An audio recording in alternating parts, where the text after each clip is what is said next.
but I'm going to talk about a couple provisions that I think are just tone deaf and ill-conceived.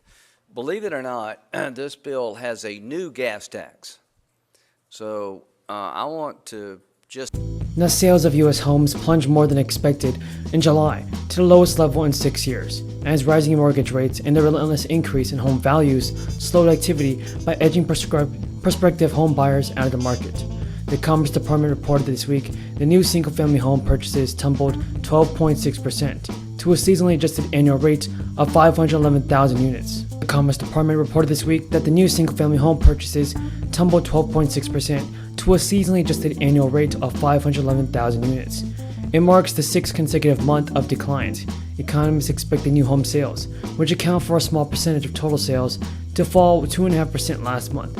On an annual basis, new home sales are down 29.6%, despite the slowdown in purchases.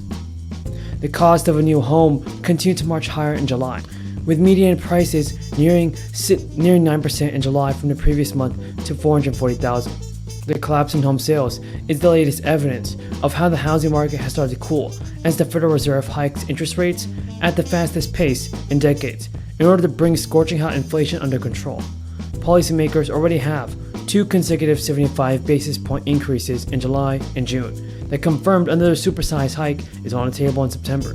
Following the tax hikes, the average rate on a 30-year fixed mortgage, the most popular among new homeowners, climbed to nearly 6% in June, though they've since moderated. The average rate for a 30-year fixed mortgage hovered around 5.13% for the week ending August 18th. Everybody, there's a new deadline for the government. This means if congressional lawmakers don't take action soon and reach an agreement, then the government temporarily shut down. This could affect millions of people and monthly benefits negatively. Another government shutdown deadline, a looming November election, is likely to reshape Congress. It's not exactly a formula for a smooth ride, as the House and Senate have just weeks to pass a short-term funding patch that keeps the government open. It's not exactly a formula for a smooth ride, as the House and Senate have just weeks to pass a short-term funding patch that keeps the government open past September 30th. And while a shutdown isn't likely, Republicans and even some progressives have suggested that approving a bipartisan stopgap bill is not going to be easy, if it includes certain energy permitting provisions. The chances of reaching an agreement could all hinge on the fast-approaching midterms. Republicans are expected to regain control of the House, but the party might decide if it's worth waiting until it has leverage to negotiate federal funding, while Democrats are looking for a deal while they know they still have majorities in both chambers. House Representatives Chair, House Appropriations Chair Rosa DeLauro said in a statement, a long-term continuing solution that extends last year's funding level. Do we turn our backs on struggling working families, or do we respond to their pain?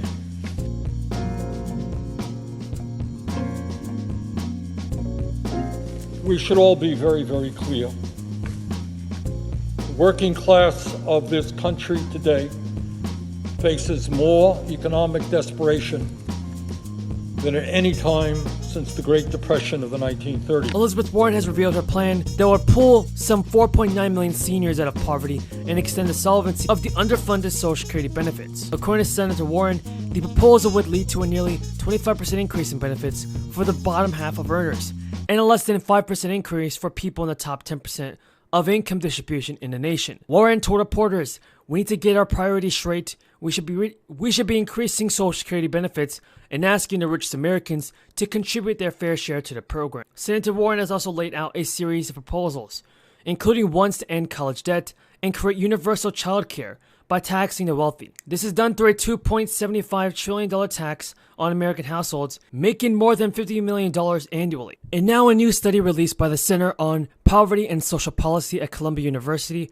almost 4 million American children fell into poverty last month after the expanded child tax credit temporarily paused. The lapse of monthly child tax credit payments in January pushed 3.7 million children below the poverty line.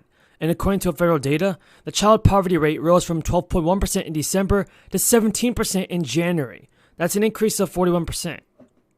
Researchers have said that while in place, the monthly child tax credit payments buffered family finances amidst the ongoing crisis, increased families' abilities to meet their basic needs, and reduced child poverty and food insufficiency.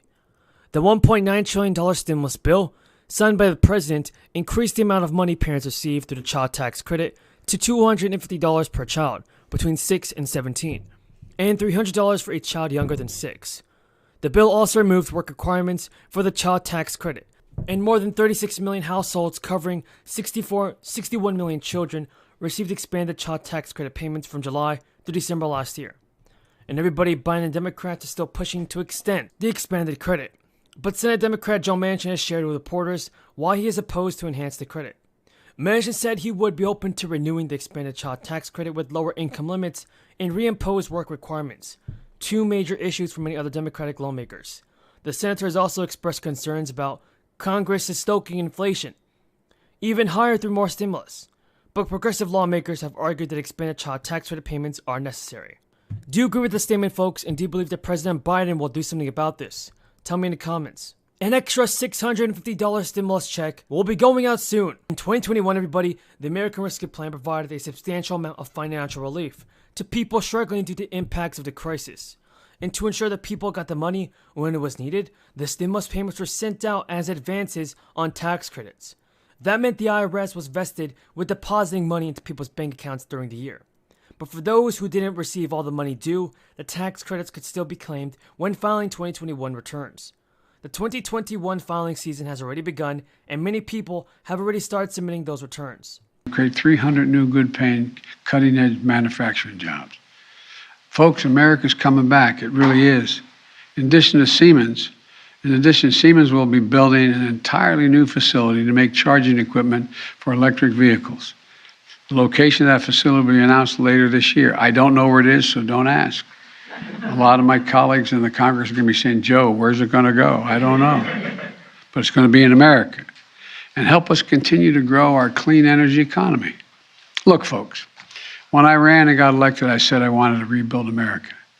This is what I was talking about. And we want to see a lot more stories like this one.